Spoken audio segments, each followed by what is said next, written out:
Hello, everybody. Welcome to Killing Time. This is the show that searches for entertainment that does not suck. I am the man known as Akhtar, probably because that's what they put on my birth certificate. Did you know that? It's true. That's what they did. With me, as always, is the guy who's with me as always, JB. What up? That's right. Not much. I is Akhtar. I had my mind blown earlier in an exclusive clip you may see or you would never need to see. Rob showed me how to properly use the water bottle I've had for a year now. And I am a dumbass. So that's great. That's a great way to set up my credibility. I'm not an expert at water bottles, but I do like watching things that are entertaining. Have you seen anything new lately? Or read anything new?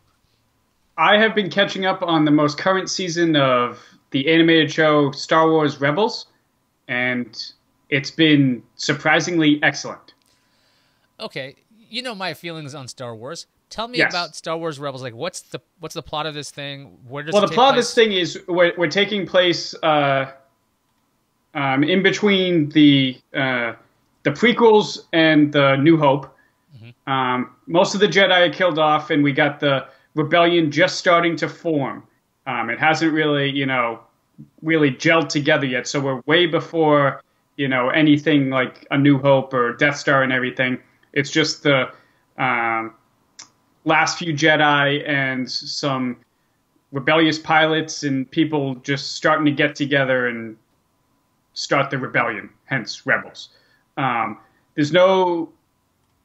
main characters aren't anybody you've met before.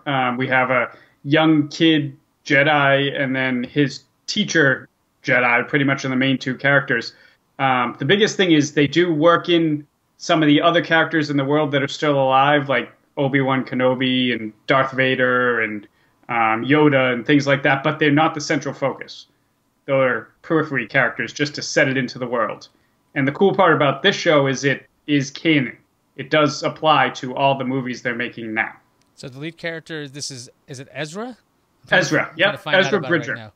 Ezra Bridger, yep. Okay, I think I've seen some of this at times. Yeah. It's got a good animation style. It does. It does. Good voice actors. And it just, I don't know, it's some of the better Star Wars stories, in my opinion, actually better than the newer movies have been.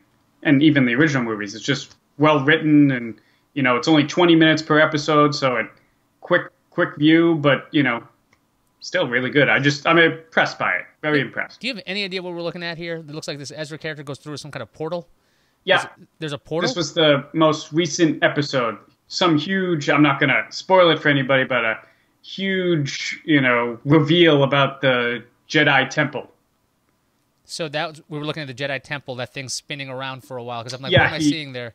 Yeah, he's in, they call it the world between worlds or something like that. Well, we'll say it does not make for exciting video without audio. I assume it's a lot more interesting based on what we're seeing right now, because it's like, oh, there's a guy standing in a circle. Yeah, no, but if you're at all a Star Wars fan, it's definitely worth a view. It's on Disney XD? Is that where this thing is? Yep. I have not seen it. I haven't seen it recently anyway. So let's see. I have seen something. And it's about to end, by the way. The season finale, I think, is tonight. So it's on the 5th of March tonight. Let me ask you something about something coming up. It's Solo, the movie, the Star Wars story. I have heard some weird things online about it. Have you been looking it up? What is your... I haven't. I mean, I saw the one of the previews for it where people were talking about how the Millennium Falcon looked different or whatever, but I haven't seen much about it. So you know that the original directors, they were the guys behind the Lego movie, I want to say, and 21 Jump Street, and they got bounced off because Disney was not a big fan of them, or there was an issue with the top of Lucasfilm saying there's a tonal issue with this. Yeah. And the rumor was that what these guys like to do is they want some improv. And they're like, okay, let's do some improv. And everyone's really great at this except the guy who plays Solo. So, let's get a more traditional director in here that can have the story work. So they bring in Ron Howard.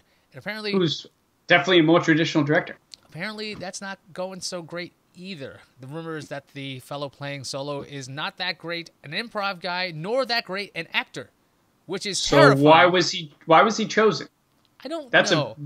Especially when you're going from a role that was done by Harrison Ford, who's a great actor, and makes so much of all these roles You can't go and get somebody like that. But yet they got probably, in my opinion, the best casting for Lando ever.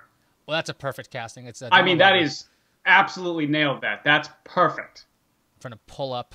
What you guys don't know, I'm actually live producing this now. So when we switch shots, it's me doing the work here. So I'm going to show you some of the Solo trailer. Now, they've shown, I think, extended trailers recently. And are you getting excited for this or not? Because also, no, not oddly really. enough, I mean, go ahead. I mean, different to it, you know. But then again, you know, it might. I'm interested in the story and how it's going to apply, but I'm not, you know, overly, you know, excited and think it's going to be the best Star Wars movie ever. But it does have some, you know, good actors that I want to see, you know, what they do, so to speak. Yeah, oddly enough, it seems like Disney's kind of low energy with the amount of promotion for this. Yeah, so far. They went really hard. I want to say with Rogue One, there was no way around it. Like, I'd heard the name before even knowing it was a Star Wars movie. I was like, oh, it's just like a video game? What's Rogue One? But I couldn't stop from hearing it. Yeah. Solo seems a little bit less energetic. Now, it's still got 2 months to go before this thing comes out. Or at least do you think that's because, you know, Rogue One, they were trying to sell that was the first, you know, non-original trilogy, movie that was kind of a side movie, and now that they have established this world, oh, it's just another Star Wars movie. Yeah, you know what I mean? Star Wars story, essentially. The non-Skywalker stuff. Yeah, maybe that's what they were going with. That explained that this is different. Rogue One is different from everything else you've seen. It's not, you know, episode 6, 7, or 4.5 or any of that stuff, even though it's kind of like 3.5 if you want to put it somewhere. Right. Or like 3.8. What I did like about Rogue One was, because it was just a Star Wars story, they didn't have to, you know, adhere to a lot of the rules they've been using in the main movies, and allowed it to be more of a different type of film than we're used to seeing. That, and you had a lot more stakes involved. You know, we're going to spoil tiny bit, and I'm going to hit the spoiler bumper. We're going to spoil Rogue One. If you haven't seen it already,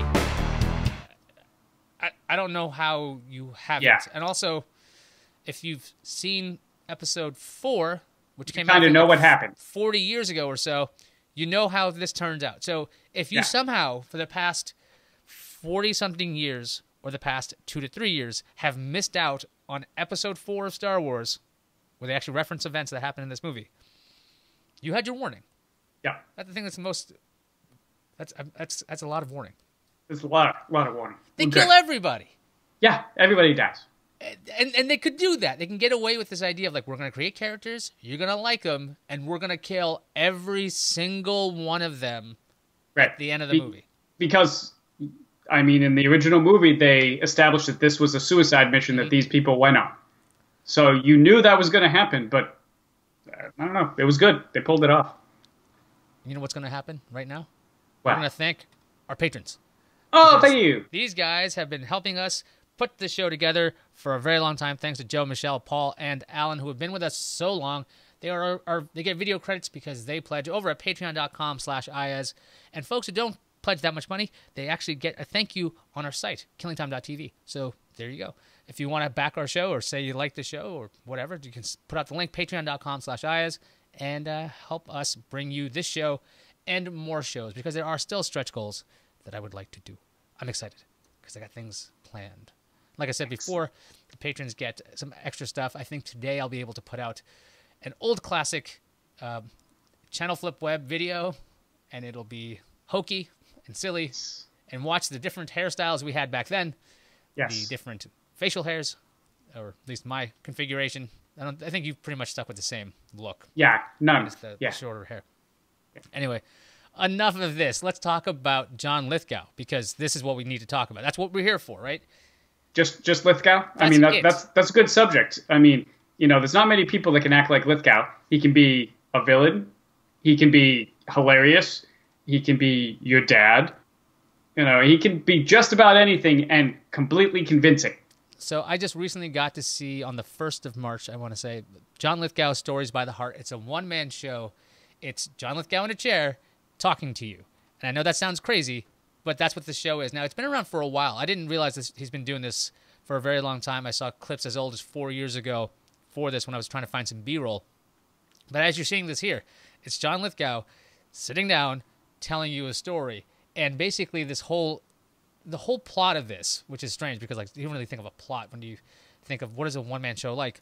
He's just telling you stories he heard as a kid, and he is showing us what he was thinking while listening to the stories. So he's acting out these stories by himself.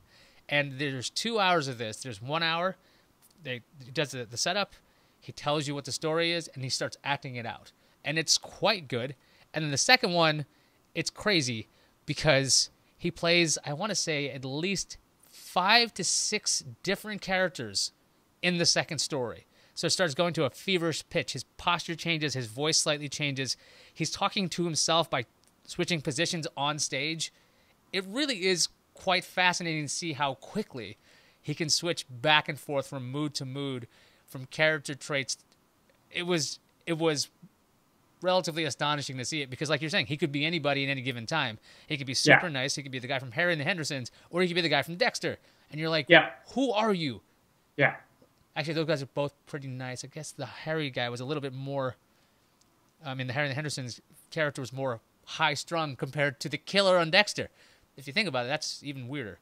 But Lithgow, he starts off reading from a book, which he's memorized at this point because he's not really bothering with it. But this was a lot of fun if you get to see it. I think it just closed on Broadway. Do you have any interest in seeing a one-man show by John Lithgow? Absolutely, I would. Now, my question is, let's say is it always the same stories? I believe so. I believe they're the same 2 stories. The first story, I don't know the names of the stories off the top of my head, making me a terrible, terrible reporter, but I'm telling you about the actual John Lithgow stories by heart, so that's the real key here. The first story is about a gossipy barbershop, actually a barber, with a person in a chair who is silent. So he just keeps telling you the story about somebody who once was a client of his as a barber. And this goes on for 45 minutes maybe, and you're seeing it here. Like, he's miming all of this. He's actually making some of the sounds as he's removing the hair on somebody's face. He's just like, shh, shh, shh. And he's in the middle of this. He's a very giggly character. He's really strange, and sometimes it comes off a little bit as unlikable because that's what the character is, but he really handles this well. Like I said, very odd, giggly performance from him because that's what the character was in his head. Mm-hmm. But it's him just monologuing for 45 minutes, and that's what that story is, versus the second story where he plays at least 6 characters and they're all interacting at a different time. It's really something to see. I've seen Broadway shows before. I've seen it with large casts and musicals and all this other stuff, and I've seen that stuff done really well. I've never seen anything like this before. So if you get a chance to see John Lithgow stories by heart, I would recommend it. Would you have to watch it in 3D? Yes. Unless you have an iPad. Because it's live, yeah. I mean, you could cover one eye and ruin your depth perception, but that's one thing. Should you see it on the big screen? No. I mean, unless you're really nearby. You can just sit where you can.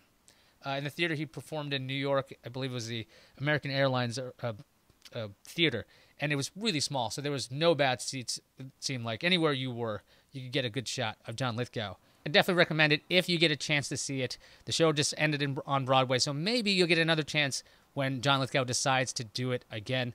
I think that's going to wrap it up for us, though. You got anything else we should say to anybody? All I can say is, one-man show, that's got to be exhausting. Every night, go out and do that. That must be just a kill. I was just thinking about that. That just must destroy you after a while. He seemed like he had all the energy in the world. He came out. He did a great job. He didn't make us wait too long to give him a standing ovation. Like, he runs out and everyone claps. And like, he doesn't even close the door on the set. He just runs right back out. So like, I guess he's like, I'm done. It's finished. It's now 10 o'clock. So he did a great job. Really big fan of John Lithgow. And Liz is a giant fan of John Lithgow. So she was thrilled to see him. Good. Actually, her idea. Good. So that's why I got to see that. So thanks, Liz, for letting us along. So that does it for us. This is Killing Time. You can catch our show weekly, killingtime.tv or YouTube. Again, if you're on YouTube and you're like, I don't like the ads, go get the podcast because they don't have any ads on them because you can download them and watch them when you want. That's the way the podcasts work. So we can get out of here. We'll see everybody next time.